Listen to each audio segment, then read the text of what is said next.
Hey everyone, how you doing? I am Clara back, and now I already did a review, a spoiler-free review of Pandemic Season Legacy Season 0, and I said that it's probably my favourite of the Pandemic, my favourite Legacy game of the series. I really enjoyed it. In this, I'm just going to talk through a couple of the little sort of things. So this is very much a little spoilum addendum. I imagine it's only going to be a few minutes long, but I just wanted to get my thoughts out in a spoiler way, so let's get to it.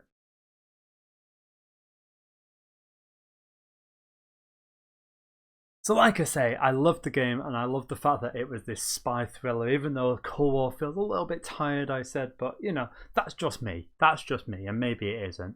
I'm sure lots of other people don't like it. I love the fact that, and I'm sure, I don't know, I think it was probably coincidental, the fact that this is a pandemic game that wasn't about a pandemic that came out during the pandemic. Go figure. Now, one of my favourite things about this, and one of my, the things that I really loved and really enjoyed was the passports. Oh, these passports where you build up your different characters and you build up your different levels, and you just build it up as you go along, and you've got your different ropey little sort of like IDs, and then you've got all your special powers and stuff like that.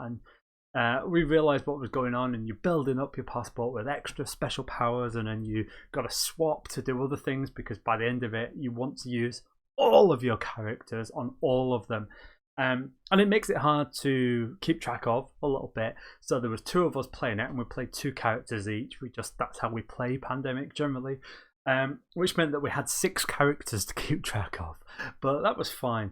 The fact that sometimes you'd be trying to do something, and then you get to the end of the go and go, no, we're on the wrong character and we don't have that extra move to swap, or we're not in the right place, and it just added a really interesting dynamic. And I mean, these passports themselves are glorious. They're gorgeous. The only downside, and I think I talked about this in my main review, is those stupid scratch. How do you get scratching wrong? How do you not manage to get such a simple thing? There's scratch cards around the world. Let's not get into that. Now, I will say that we looked through the box and we found stuff, and they were talking about chronic infections and all this lot. We never actually saw that. We actually played through it pretty good. I think there was only 1 month that we actually played twice, maybe 2. I think it was just 1. And so we never actually come across this chronic infection. So no idea. Feels like it would have made it hard. I don't know, but we just never got into that, so we never saw that. What else? There was something else that I really liked, and that was, I liked the surprise of, one surprise was, I thought that these games couldn't give us any surprises, and then they go and pull out this board, and I love the fact that it's a second board that you keep on going into. I really, really enjoyed that. I don't know what it was. So we just didn't notice that there was the pull out tab because it was under a box, and so it was a real surprise. And always love it when there's a surprise component in the box. Not gonna lie, kind of love that. And also, we played a few of these, infiltration, and they just felt a bit like meh. And then all of a sudden it's like, hey, you're gonna go in here a bunch of times, and you're gonna do extra stuff, and you're gonna open up things, and it's like, this made the game. I don't know what it was about this, but it added that extra bit that I really loved. And like I say, I loved the fact that you weren't repeating the game. Like, if you didn't manage to bug an infiltration and you failed, then you go back and you do it again, but it's in a different way. You're not suddenly trying to figure out where it is. You know where it is. I think the second games were a lot easier than the first games. Like I said, we only played 1, but the fact that, if you'd already done some of them, then you didn't have to do all of them and things like that, and there was no longer hidden mystery venues and things like that. So I feel like the second, it wasn't like you were just being punished for not being able to get past a particular mission. It was like, no, there you go, you can do it again, I don't know if anybody looked, but towards the end you had this choice about whether you sort of went with the CIA or you went with Speak, and we went with the CIA.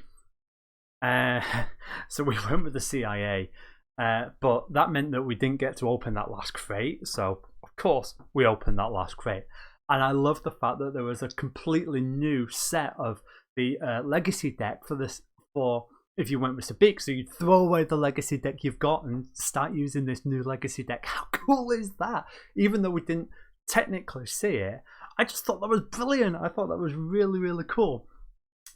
I did say in my review that as much as I love this game, there was one niggle that I had with the missions, and that was the where you were chasing people, where they'd start in one city and then they'd spread. I don't know. They didn't work.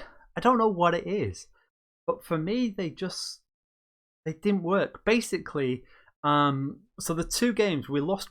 So, like I say, mostly we got through the first month. We got through the first time we played each month, and you know, either on a full pass or on an adequate, where we got 2 out of 3 of the conditions. But there was once where we played twice and we lost both times. Now, one, we got a rule slightly wrong in terms of contagion, and we were filling up our hands with contagion cards that we shouldn't have had. Was it contagion or infection? Infection. But honestly, if you didn't deal with that right at the very start, you weren't gonna beat it. Basically, we left it twice. We thought, well, you know, it can't be something where if you've not solved it in the first 5 seconds, the first 5 rounds, and you're going to lose. And both times we got punished where there was 2 spreads really early on in the deck. You know, they happened to come top of their individual piles, and once that had spread twice, you weren't going to win. It was just a fail. So when we played them further on, that was the first thing we do. It's like, ignore the Soviets, ignore the pandemics, just go and deal with those spreads. And I don't know, it didn't feel like it worked. I felt like there was something missing, and I don't know what it was. I don't know how that would have improved, but it just didn't quite come across, I think, how they meant it. Especially when there's a card that might come up in the deck that helps you deal with it, and it's like, well, no. Because unless you draw that card in your initial setup, that card is useless to you. So, yeah, that's the sort of the real niggle. I mean, I already talked about the scratching off things, and I talked about some of the rules not necessarily being clear. I think it was the first time we used this sort of big infiltration event. You know, you could go here and you could go down here somewhere. And it wasn't actually clear. It was only mentioned in the story that, you know, you could stop this spread or whatever before it gets out, but there wasn't actually a rule for that. Now, of course, we knew the rule, but this was a new mechanic. This was something new that we could do, and we didn't realize. And so I feel like the rules needed tightening up on this. But yeah, definitely my favorite things, these passports, the 6 characters, the 3 characters each, brilliant. That second infiltration board that you go into 3 or 4 times, and by the end of it, you've probably seen all of it. Absolutely brilliant. And yeah, this is just great. But yeah, so that's my thoughts. Hope you enjoyed them. And until next time, take care. Bye.